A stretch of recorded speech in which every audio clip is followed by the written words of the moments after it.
अस्सलाम वालेकुम नाज़रीन। रज़ा एसोसिएट एंड बिल्डर्स की जानिब से आपको खुशामदीद। उम्मीद है आप लोग खैरियत से होंगे। मेरे साथ मौजूद हैं बुखारी साहब। बुखारी साहब अस्सलाम वालेकुम। कैसे हैं आप, ठीक हैं?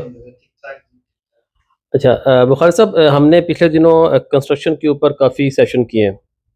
अच्छा, उसके ऊपर लोगों का अब क्वेश्चन आना शुरू हो गया है स्टील के ऊपर कि स्टील हम कौन-सा इस्तेमाल करें, कैसा इस्तेमाल करें? तो उसके ऊपर ज़रा थोड़ी-सी ना रहनुमाई फरमाएँ हमारे हमारे नाज़रीन की कि स्टील हमें कैसा लेना चाहिए और किस तरह का स्टील इस्तेमाल किया जाए कंस्ट्रक्शन के अंदर? इस पे ज़रा हमारे नाज़रीन की थोड़ी-सी रहनुमाई फरमाएँ। जी, अस्सलाम वालेकुम। स्टील के हवाले से आपको जो पहला इसमें सजेशन ये है कि अगर आप रेजिडेंशियल प्रोजेक्ट कर रहे हैं तो उसमें 40 ग्रेड आप इस्तेमाल करें और मेक श्योर कि वो 40 ग्रेड हो। और उसमें अगर आप रेजिडेंशियल में अगर आप 60 ग्रेड भी कर लेते हैं तो बेहतर है, मज़ीद बेहतर है, लेकिन मिनिमम 40 ग्रेड हो और टेस्टेड शुदा 40 ग्रेड हो। और अगर आप कमर्शियल यूनिट है, ज़ाहिर है अगर आपने स्टील के हवाले से बात की है तो उसमें आप कमर्शियल यूनिट भी हैं या हाई राइज़ कोई बिल्डिंग है तो उसमें रिकमेंडेड जो है इंजीनियरिंग असूल के मुताबिक वो 60 ग्रेड है। और उसकी जो है मतलब जैसे आप इस तरह कह लें कि जो 40 ग्रेड है उसकी जो पीएसआई है वो 40,000 से लेके 60,000 तक रिकमेंडेड है। ये और इसी तरीके से अगर आपकी 60 ग्रेड है तो 60,000 से लेके 90,000 तक पीएसआई उसकी रिकमेंडेड है। मिसाल के तौर पे आप कोशिश करें कि ब्रांडेड जो वेल नोन अगर पिंडी इस्लामाबाद की टेरिटरी की बात कर रहे हैं तो उसमें वेल नोन जो जिनकी रिप्यूट अच्छी है और जीएचक्यू या मुख्तलिफ डिपार्टमेंट में जो रिकमेंडेड हैं जो मिलें उनसे आप वो परचेज करें। इस्लामाबाद में भी हैं और RC Rawalpindi chamber of commerce में भी 3-4 स्टील मिलें हैं, लेकिन कोशिश करेंगे स्टील मिल से वो प्रॉपर खुद डायरेक्ट जाके उसकी परचेजिंग करें। तो उसमें पीएसआई का भी मैंने आपको जैसे बताया कि पीएसआई अगर आप रिकमेंडेड यही है और अगर आप क्लाइंट अपनी सेटिस्फेक्शन के लिए उसको चेक भी करवाना। जी, श्योर श्योर। पीएसआई का बताइएगा कि पीएसआई क्या चीज़ है? वो बेसिकली तो ये उसकी स्ट्रेंथ शो कर रही है ना, मतलब अगर आप जैसे आप इस तरह आप कह लें कि जैसे मैंने इसकी पाउंड पर स्क्वायर इंच उसका आप अगर उसको डेफिनेशन उसका एब्रीविएशन पूछ रहे हैं पीएसआई उसका एब्रीविएशन है।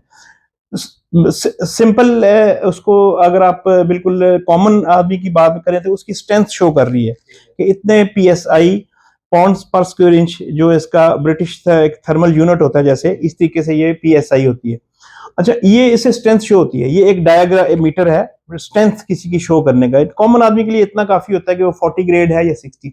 अब जैसे मैं मिसाल के तौर पे ये तो मैंने वो स्टैंडर्ड बताया जो एक इस कंस्ट्रक्शन इंडस्ट्री में और इंजीनियरिंग असूल में एक स्टैंडर्ड हमने एक सेट किया हुआ है 40 ग्रेड और 60 ग्रेड।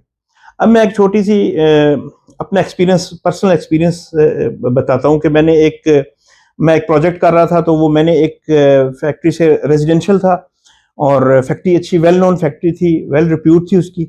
मैंने रूटीन में उनसे स्टील परचेज किया तो क्लाइंट की सेटिस्फेक्शन के लिए, क्लाइंट थोड़ा सेंसिटिव था, उसने कहा कि मेरी सेटिस्फेक्शन के लिए आप इसकी पीएसआई चेक करवाएं। तो जो मेरे जेहन में थी वो 40 से 60,000 थी। तो मैंने रैंडमली एक ये टेक्सला गवर्नमेंट का इदारा है उससे मैंने चेक करवाई तो वो 63,000 पीएसआई आई। अब मेरे जेहन में ये था कि 40 से लेके 60 तक होती है।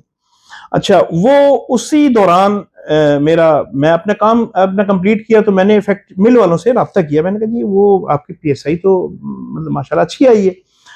तो उन्होंने फिर मुझे बताया कि उससे पहले जो उन्होंने एक फ्लॉक जो निकाला था वो भी मेरी ही एक साइट पे गया था। वो कह रहे जी आप उसको भी चेक करें। मैंने उसको चेक किया तो उसकी 68,000 पीएसआई उसने प्रूव किया। तो मैंने कहा ये मतलब वो कहने का मकसद सिर्फ ये था कि वो बिलेट ओरिजिनल इस्तेमाल कर रहे थे तो उसकी पीएसआई 60 की बजाय 68 पीएसआई आई रेजिडेंशियल में। तो रैंडमली अगर आप चेक करवाते हैं तो इसका पीएसआई जो है वो थोड़ा ज्यादा ही होती है जो ब्रांडेड होती है।